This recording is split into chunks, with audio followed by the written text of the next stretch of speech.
Good morning, good afternoon, and good evening to everyone listening. How are we doing? How are we doing? It is week 2 of Zateo's Ask the Editor. We're really glad you're joining us today. And what a week. What a week, Mehdi. How you feeling? I'm tired. I'm Yeah. perpetually tired, but I'm physically, emotionally, mentally exhausted from the fallout from that horrific assassination last week. Shocking. I think it's fair to say no one saw it coming. Horrific killing of conservative influencer pundit Charlie Kirk last Wednesday. I was in New York filming an interview with Mark Ruffalo, the Hollywood actor, Avenger star. He was on We're Not Kidding. We just dropped that interview this morning. For those of you as Zateo subscribers, paid subscribers, you can watch that in full. Little plug there. But I just finished doing an interview with Mark, and we were having lunch, and we saw the news coming through, horrific images and scenes. And I knew this was going to be big. Obviously, it should be big, a political assassination. No one wants to see that kind of violence in America, unfortunately, becoming far too normalist. But the fallout a week later, wow, we are in a very dark place. Yeah, holy cow. And obviously, one aspect of this that has been insane to watch is of course, the McCarthyism on steroids, really. I mean, the attack on free speech in the past week has been unbelievable. I mean, the point has been made over and over again that, Charlie Kirk, to many people in this country, represented a vanguard of free speech and free exchange and free discussion. Whether people fully agree with that is up for another discussion, but he represented that to a lot of people. And obviously, in response, we're seeing very much the opposite of that. And I'm curious what has been what has stuck out to you the most over the past week? Because I know a lot has happened. A lot has happened. I think, without a shadow of a doubt, the big thing that has stuck out is this use of his death, this cynical weaponization of his horrific death to push an anti left, anti speech agenda. I mean, from the moment it happened, key figures on the right were saying, now we need to wrap up all these leftist organizations. We need to crack down on left wing NGOs. Donald Trump went on Fox and talked about a RICO case against George Soros. Elon Musk called the left the party of murder within minutes of Charlie Kirk being killed. When we didn't have a suspect, we still don't even know what motivated the suspect they do have, Tyler Robinson. So that stuck out to me. We are seeing the right-wingers behave even more shamelessly than they have in the past on the issue of free speech. Remember, for a decade now or more, they have become obsessed with this idea of cancel culture, of lefties being snowflakes, of crackdowns on speech on campus, in politics. They have called themselves free speech absolutists, Elon Musk in particular. They have said people shouldn't get fired for a bad tweet. Offensive speech is free speech. Hate speech doesn't exist. Words don't have consequences. All of that for years. Actions are actions. You can't blame the speech of anyone for an action. And now, since Wednesday, they have gone out of their way to do the exact opposite on every single thing I just said. They are loving the cancel culture. They are claiming anyone who says anything about Charlie Kirk that may be even mildly negative is celebrating his death or inciting future attacks. They're claiming that the left is to blame for this murder, even though, again, we don't know the motivation, because some people said that Donald Trump's bringing in fascism, even though Donald Trump has called his opponents fascists.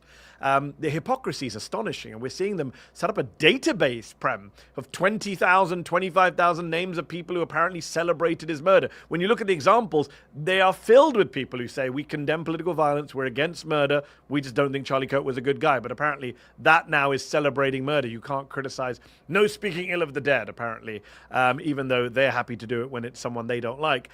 Karen Attiah, a friend of mine at the Washington Post, the last remaining black columnist at the Washington Post under the Bezos regime, has announced this morning on Substack that she was fired because of her social media posts about Charlie Kirk, which I looked at. None of them celebrate his death. None of them support violence. They're simply pointing out what happens when white men commit crimes, and they're simply pointing out what Kirk said. Have you noticed, Prem, a lot of the tweets, I saw this one that went viral.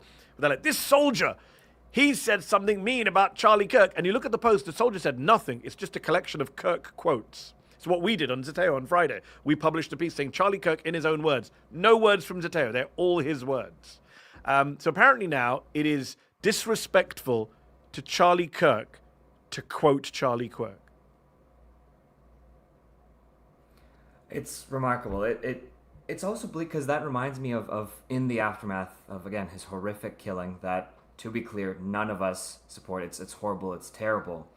In the aftermath of that killing, seeing how many people truly honored him for the person he was to them versus how many people are really just objectifying him in such a way to use him to crack down on people, to incite and foment and encourage more violence. Yes. It's in one respect kind of depressing that one of the most sincere odes to Charlie was only from Candace Owens, who posted this, like very intimate, loving ode to someone who was a friend to her, which is, great and of course horrible that she has to do that. But that's largely it from a lot of these prominent figures. A lot of the rest of them are really just using him as a cudgel to attack people's free speech, to, as you said, collect this insane database. And yeah, it's just been crazy to watch. And I just want to remind people before we get going that, again, as always, we have a lot of people submitting questions. We're going to try to get to them all. But please, if you have any questions, thoughts at all for Mehdi to speak to, please submit them. I know some of you are on Substack, some of you are on YouTube. Please submit any of your questions, and we'll try to get to them all. Thank you again for being here. But Mehdi, please continue. No, I was just going to respond and say, yeah, it's weird that Candace Owens did that very touching video, whereas Charlie Kirk's friends and family, I don't know. I mean, his wife, his widow, I interviewed Ilhan Omar last week, and Fox decided to try and misrepresent that interview and suggest that we were celebrating his death, even though we went out of our way to say how sad we were for his wife and kids. And Ilhan said her heart went out to the widow, Erica. And then we saw the widow's speech, which was a very, very political, accusatory, incendiary speech. Look, she just lost her husband. She has the right to say whatever she wants. She's grieving. I get that. But when she says, we're going to come for they, the people who did this, like, as far as we know, it was a 22-year-old guy from Utah did this. We don't know anyone else who was involved. No one else you can attribute blame to. I know they want to blame the left. I would point out, I'm not saying he's on the right or the left. We just don't know. If he was on the left, though, if there was any evidence he had posted anything left-wing, it would be all over our media for the last 72 hours. The fact that they've had him in custody for days and we haven't had any actual hard evidence that he was a leftist. And look, I do want to come to the whole debate about left-wing versus right-wing political violence. But just on the hypocrisy here, there's this phrase, right, on the social media. You know this, Prem. You spend almost as much time as I do online. Not quite as much, but almost. There is this phrase, this you, ? Which is pointing out something someone said earlier that contradicts what they're saying now.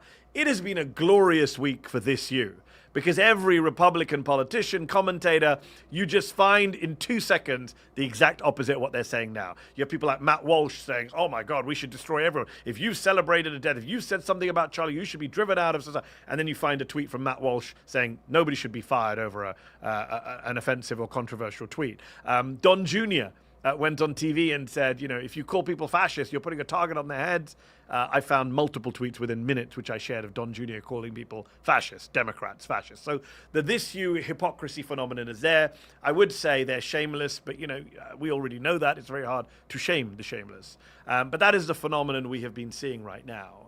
And it's dangerous because they are trying to use, on the one hand, Prem, as you say, Charlie Kirk, free speech martyr, bastion of open debate and free speech, but they're using his death to crack down on free speech very openly. Yeah.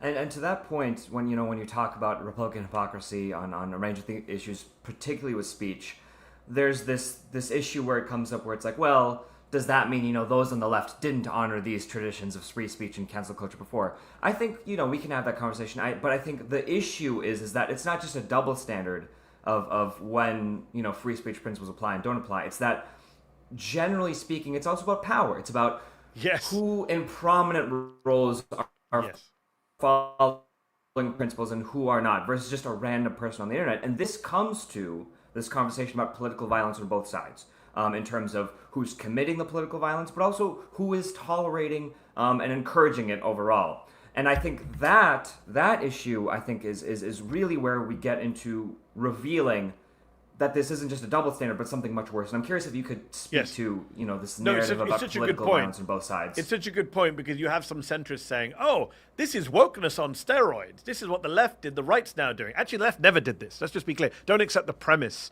that the left did cancel culture, now the right's doing cancel culture. Ha, ha, ha, they're as bad as each other. No. Even at the height of quote-unquote lefty cancel culture in 2020, in the George Floyd protests, you did not have members of the government trying to fire people, get people fired, arrested, prosecuted, etc., making threats against entire movements. Joe Biden was always very, they all went after him because of that speech where he talked about where he talked about MAGA as being fascistic. The one time he mentioned the F word. And even that, he went out of his way to say he's not talking about all Republicans. He's not talking about the entire movement. They've always done. Even Hillary Clinton's famous deplorables line, which they obsess over. She went out of her way to say it's not all Republicans. It's two baskets. These guys are like, it's the left. Donald Trump's like, it's the entire left. It's the entire Democratic Party is a domestic extremism organization, according to Stephen Miller and co. So I think that is so hypocritical, and it's so unique to the Republican Party. The use of state power to cancel people, to restrict speech. What we're seeing now with, the anti-BDS bill, this talk of Marco Rubio being given the power by Congress to strip people of their U.S. passports and citizenship if they boycott Israel. All of that stuff is on a different level. Trying to deport green card holders for their speech. We've not seen anything like that under Democrats. And I should point out, every major Democratic Party politician came out and condemned Kirk's death. Obama, Harris, Biden. Charlie Kirk called for the execution of Joe Biden. Joe Biden came out and condemned his death and gave a very strong message. It's not both sides. And this both sides thing kills me, and it kills me on political violence like it does on almost every other issue. For the last few days, I've been going mad, Prem, watching the message discipline on the right is so impressive, you have to say. All of them going out and saying, this is a left-wing thing. Stop saying it's both sides. The normal minimum position is to go, it's both sides. They won't even accept both sides. I'd be happy to compromise on both, even though it's not true. It is the right. But they're not even doing, it's not just the right, it's the left as well. They're saying it's not the right, it's only the left, which is insanity. This is what Don Jr. said, anyone on TV who says it's both sides should be driven off the media. And you have major media corporations tiptoeing around this. This is not a debate, I'm sorry to say. Facts are facts. To quote the likes of Charlie Kirk and Ben Shapiro, facts don't care about your feelings. Whether you're upset right now about this particular assassination, the numbers don't lie. Between 2022 and 2024, 3 years running, according to the ADL Center of Extremism, I'm no fan of the ADL, the ADL Center of Extremism found that every extremist-related murder in the United States was carried out by someone on the right. Every single one in 3 years running. Going back 10, 20 years, every study by the folks at the University of Maryland who study political violence say the vast majority are far-right actors, Islamist actors who carry out acts of terror and violence and politically motivated killings. Very few from the left. The left are known for property damage, etc. Now, whether this person turns out to be a leftist, we shall see. But the numbers don't lie. It is not both sides. It is certainly not just the left. It is mostly the right, but they don't want, even Elon Musk's Grok, which he keeps fine-tuning to make more right-wing. He keeps saying, I'm going to make Grok less woke because it gives him answers he doesn't like. Even Grok came out the weekend and said, yep, all the studies show it's right-wing violence, not left-wing violence. The other point I want to make, very important point that hasn't been made, I don't know why Democrats aren't making this point. By the way, we are leaderless right now, Prem. Those of us who are trying to stand up for free speech. There's no one on the anti-MAGA side actually leading the way here. But let me say this. In 2022, David DePape went into the Pelosi home, broke in, brutally assaulted Paul Pelosi, an elderly man, husband of the then Speaker Nancy Pelosi, called out Nancy's name. He wanted to take her hostage, torture her, maybe kill her. He has since gone to prison.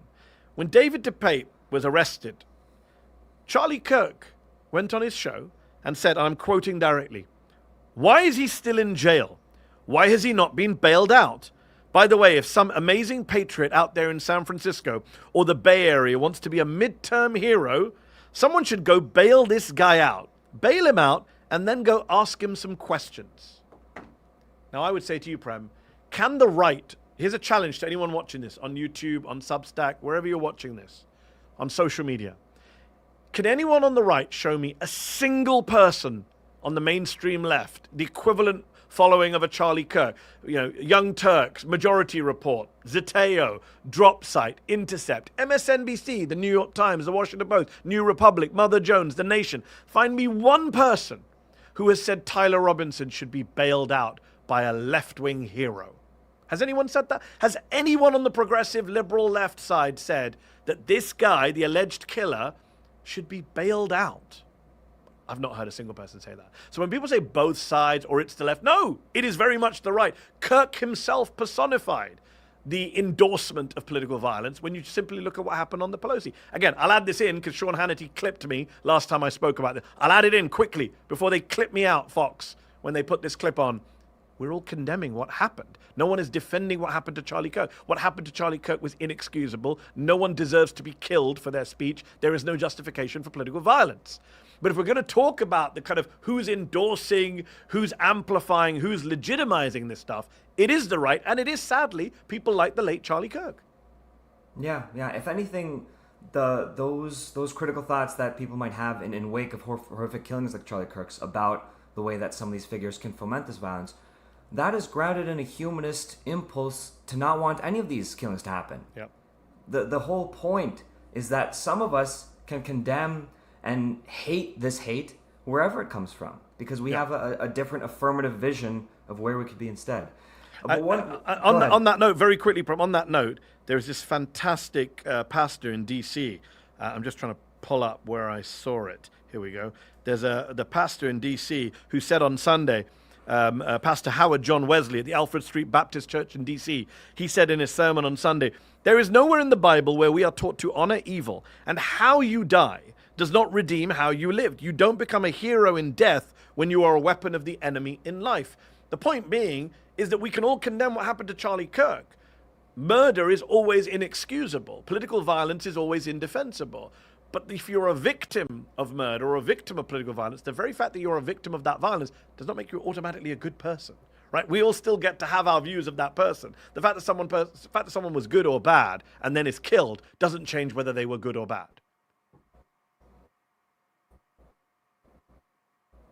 Have we still got Prem? I think we do.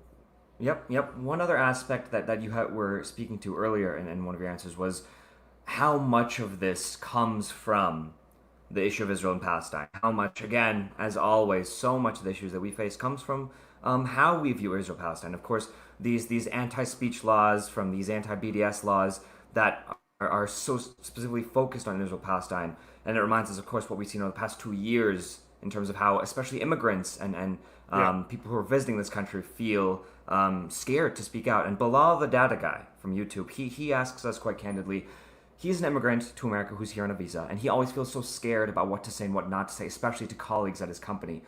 Should we just stop? He asks us. It's just so scary.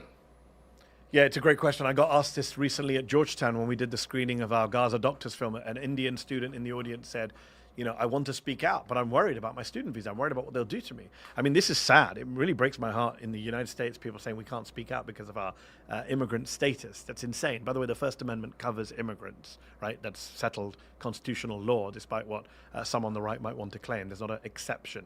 If you're in this country legally, you are protected by the First Amendment. I would say to Bilal, there's no easy answer on that. I don't want to tell you what to say or not to say. Only you can decide what risks can be taken. Only you can decide where the line is. Only you can decide what is comfortable and uncomfortable. My heart goes out to you, to those of you at home who are foreigners in the US, who haven't been able to become citizens like I have been blessed to become and have some additional protection for your speech. I get it, especially students, foreign students from the Muslim majority world in particular, after what's happened to Mahmoud Khalil and Ramey Ozturk and others. I get it. And I think the message really I would make here is not to immigrants watching, but to Americans watching, is that we need to go out of our way to protect our immigrant brothers and sisters, to create an environment and a society where they are able to speak out. And if the state does come after them, that we are there to somehow protect them, make some noise, defend their rights. I think that is an important point. Yeah. Abdullah Zini from Substack, he asks a question that I think that fits in quite rightly here when we talk about double standards. He says, the right wing in America has what seems to be dual monopolies. A monopoly on freely inflicting stochastic and physical violence, and a monopoly on victimhood. And of course, this was a statement, but I'm curious your thoughts on what he says here. I think that is a brilliant statement. I may have to steal it from Abdullah. It's well put. A monopoly on freely inflicting stochastic terrorism, which is, of course, inciting violence in a very abstract way. You don't say, go kill X on Monday. You say, oh, people like this, they shouldn't live, and then someone goes kill someone like that. You inspire stochastic terrorism. And yes, they inspire the violence, and then they claim victimhood. I mean, Don Jr. is a classic example of this, right? This is a guy who says outrageous things, calls people fascists, calls people horrible. Do you remember in 2016? I'm old enough to remember in 2016, he did that famous picture of an M&M's bowl saying, what if there was poison in this bowl and just 2 of the M&M's? Would you eat it? Comparing immigrants to poison, right? Incendiary rhetoric from Don Jr. over the years. When Paul Pelosi almost killed an elderly man, innocent man, Don Jr. made jokes about it. He even said that his Halloween costume would be a hammer and an underwear to try and mock this idea that there was some secret gay affair or whatever homophobic nonsense that him and Elon Musk pushed at the time. So he says outrageous things. He incites hate. And then when something happens, he plays victim. Me and my father and my family were all targeted. It's bullshit. This idea that they are the perpetual victims, it needs to be challenged. That's the key point. Somebody has to challenge this crap all the time and every time. Every time they go on TV and say, Senator Katie Britt was on the Sunday show saying, if you call your enemies Nazis, then people will take a shot at them. Okay, well, Donald Trump calls his enemies Nazis. J.D. Vance called Donald Trump Hitler. RFK called Republican voters Nazis, right? If we're going to play that game, let's look at who's actually saying this stuff. ABC News did a great supercut of Donald Trump calling Kamala Harris a fascist. And I've now saved that, and I plan to play that every time on social media I see a Republican say, you can't call your enemies fascists. Okay, tell Donald Trump.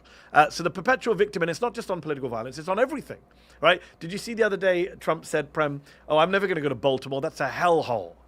Can you imagine if a Democratic politician called a Republican city or a Republican state said, Alabama, that's a hellhole. Mississippi, that's a shithole. Can you imagine if a Democratic president or Democratic congressman said that? It'd be the end of the world. There's always this double standard where they can deal it out, but they can't take it. Like the classic bully. They can deal it out, but they can't take it. They have very thin skins. But the only way to call that out is for there to be leadership in politics where people can actually do that. The Democrats go along with this framing, right? Where is the Democratic Party leadership right now since last Wednesday? I've seen Senator Chris Murphy and a few other people kind of point out Stephen Miller's rhetoric is very dangerous, etc.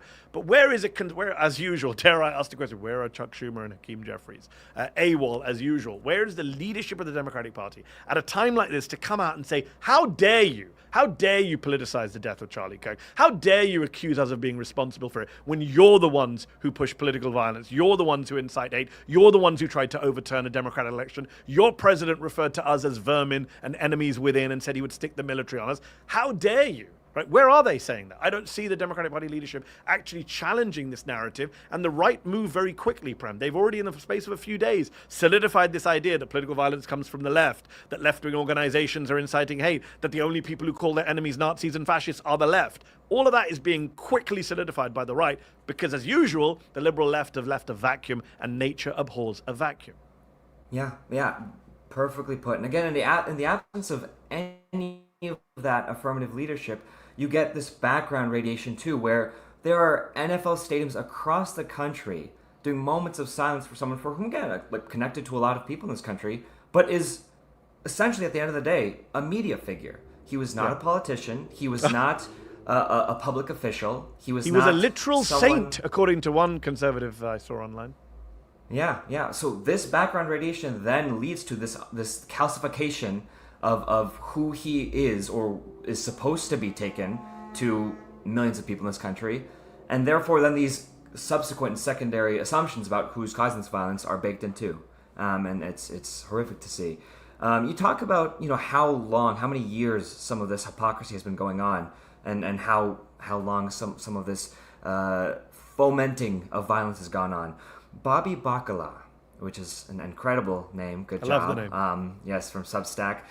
He says, the clamor by the right over Charlie Kirk's death makes the silence over school shootings deafening. And of course, it would be remiss to not mention that the same day Charlie Kirk was killed, there was also another school shooting in Colorado, I believe in the same county that the Columbine shooting took place in over 20 years ago by someone who was inspired by the Columbine shooting and someone who's steeped in anti-Semitic content and racist content online.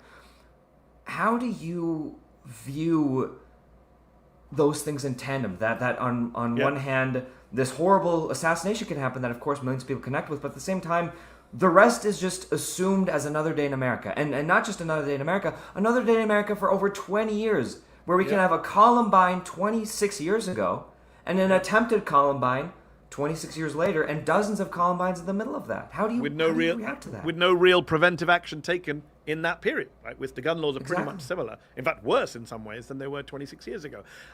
Someone on Twitter made a very good point, which I thought is worth repeating. To go back to the whole political violence, is it right, is it left, who's it from? Even if you just take the day that Charlie Kirk was killed, there were more people shot by a right winger than a left winger. Even if you assume that the killer of Charlie Kirk was a leftist, which we don't know. Even then, the guy in Denver shot 2 kids. who were in a critical condition in hospital. On the same day, there was a right-wing, white supremacist, anti-Semite shooting kids in a school. Now, do we call that political violence or not? A lot of school shootings just get classed as school shootings, but a lot of them are fundamentally political. Yeah, it's outrageous that on the same day that Charlie Kirk's killed, you have to kind of go, oh, there was also a school shooting. I would point out that not only Republicans done nothing to stop school shootings, have acted as a block on any attempts to reform gun laws in this country. And I said on the day, like, are you going to do anything about gun laws now, conservatives? It took one of your own. And then people quickly pointed out that Charlie Kirk is on record saying that gun deaths are worth it. A certain amount of innocent people being shot and killed, Kirk said on camera, was worth it to him to protect the Second Amendment, which he believed was the foundation of all other rights. And just a quick aside, Elon Musk made this point also at the weekend, that the Second Amendment is why we have everything else, democracy and freedom, which is so insane when you think about it, because there are multiple countries in the world that are democracies, Western countries, non-Western countries, which don't have the Second Amendment. So it's an insane argument to make. But put aside the insane American exceptionalism. On the specific issue, Charlie Kirk's on record saying, well, we're going to accept some gun deaths. Republicans, that's been their position. Even Steve Scalise, Prem. Do you remember Steve Scalise, Republican congressman, is shot at the congressional baseball game by a Bernie Sanders supporter? By the way, that's the one they always throw out there. Anytime there's a discussion about political violence, they say, well, a Bernie guy shot Steve Scalise, which is interesting because, of course, Bernie didn't incite the guy to do it. There's no evidence that anything Bernie said led this guy to do it. And Bernie denounced it within minutes on the congressional floor, unlike Donald Trump, who's never denounced all of his followers who carried out acts of killing, for example, the murder of Melissa Hortman and her husband in Minnesota this summer. But look, they don't care. Steve Scalise came back from his injury, almost life-killing injury, and still supports the Second Amendment. Charlie Kirk's followers still support the Second Amendment, even if it took their guy away. So I think it's interesting when we talk about school shootings, they just don't care. But there has been, an argument made that if Charlie Kirk was a second grader, we would have all moved on by now. Because when second graders are killed, we don't spend weeks talking about it. We don't say we'll build statues. We just move on. In fact, Donald Trump literally said this earlier this year after the Iowa shooting. He said, it's time to move on. Time to move on. Imagine if you and I say to Republicans when they're mourning Charlie Kirk, time to move on. It's just another gun death. Thoughts and prayers. Imagine if we said that. I'll add in, imagine if we said that, because I'm not actually saying that, because I'm not a heartless bastard before this is clipped on Sean Hannity. Right, 100%. Good addendum.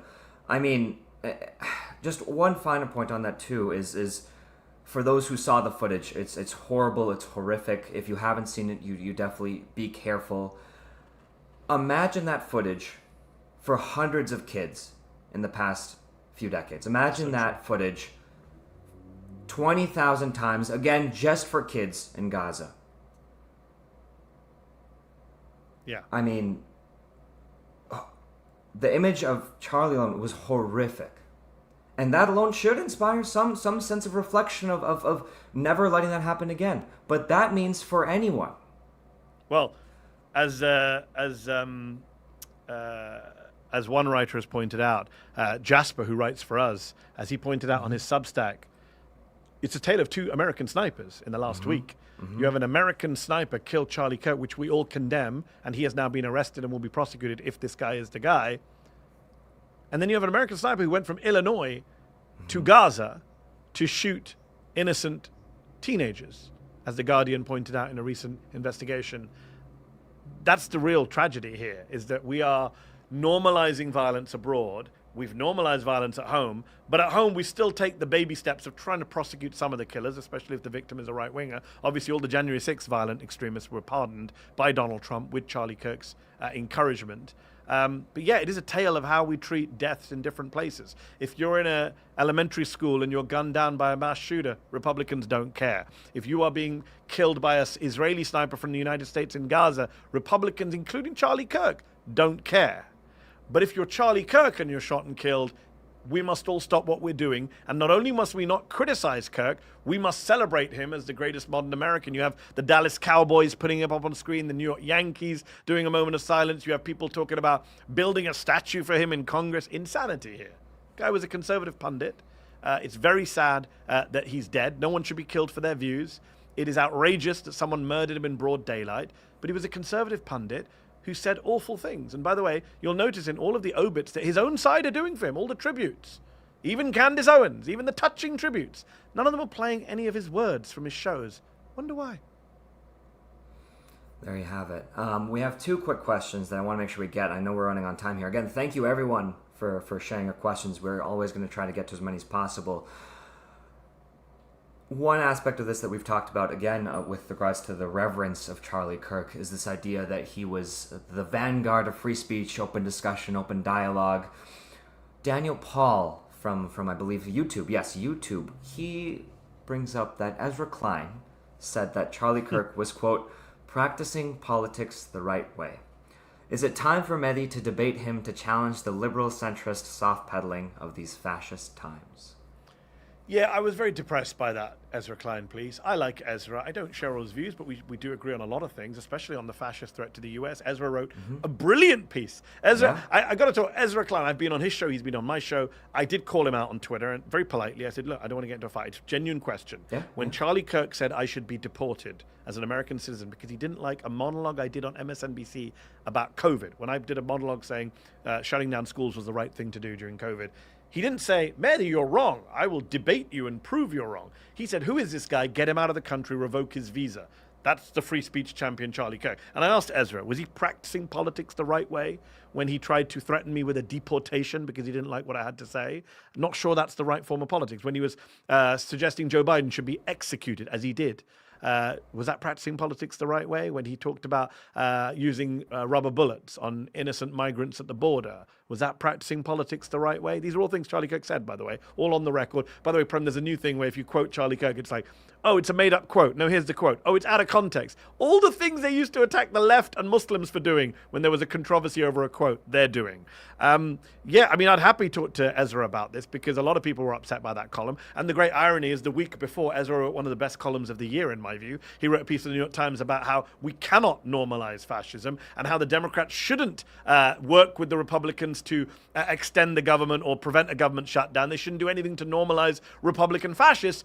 And then a week later, Ezra, wittingly or unwittingly, normalizes a Republican fascist. So I think that's a problem. I think some liberals are missing the boat here. Most are not. But my bigger gripe is with the leadership of the Democratic Party. Gavin Newsom said something similar the same day Charlie Kirk died. It's like, we must continue his project. What project? The fascistic project of overturning elections. Charlie Kirk believed in overturning the 2020 election, sent busloads of people to the January 6th riots. No, I don't think we need to.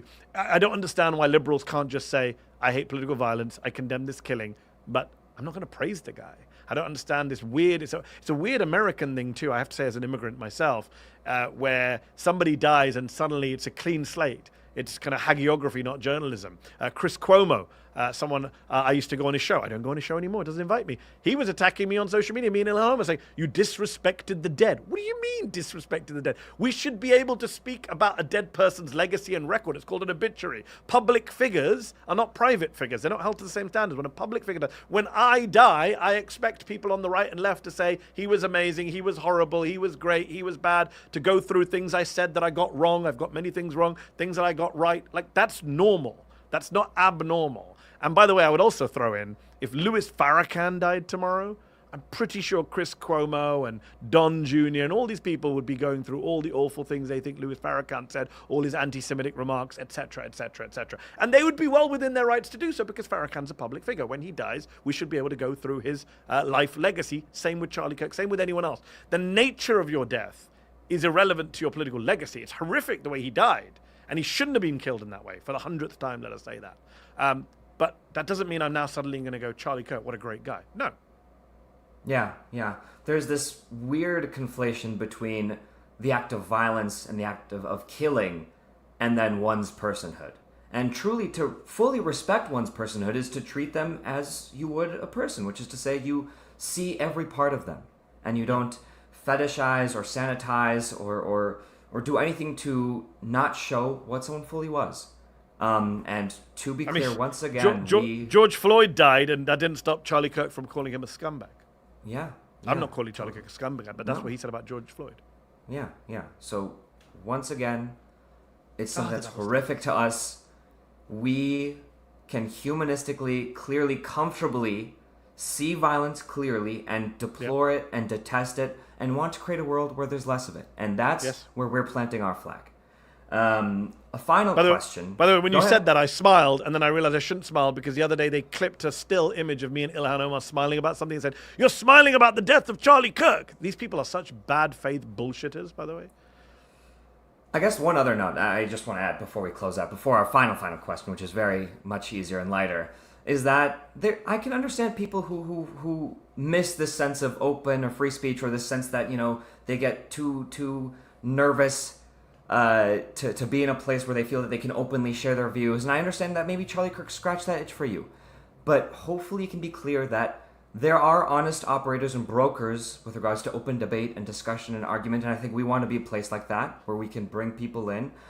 I don't think someone that calls to deport someone as a retort is operating in that spirit. And I understand those who want that spirit, and I agree with that spirit. It's not and practicing politics the right way, Ezra. No, but we want to give that to people. So, you know, if you're looking for that, come to us. And for those that do see that in us, again, we appreciate your support as always, and we'll keep trying to honor that spirit. Finally, a lot of people last week, and people this week as well, are wondering, Mehdi, about that amazing sweatshirt of yours, and mine as well. Where can they find it? You can go to shop.zeteo.com. First of all, if you're watching this on YouTube and Substack, and I know thousands of you are watching on both, are you a paid subscriber to Zeteo? You need to be. Independent journalism needs your support, especially progressive independent journalism, especially at a time like this when the mainstream media is failing us. So please do go to zeteo.com, zeteo.com, to become a paid subscriber. But while you're there, click on the shop page or go to shop.zeteo.com. You can get merch. We have hoodies. We have T-shirts. We have a lot of stuff. We have baseball caps. We have tote bags. We have a lot of good stuff. And I always say, you know, we've won multiple awards since founding this company. In the 18 months we've been in existence, we've won a Webby. Prem recently won an Online Journalism Award for his Hind Rajab coverage. We've got some great awards at Zeteo, but what makes us a real media company is not our awards, it's our merch. It's our merch. Get your hoodie. See you later. Thank you, everyone.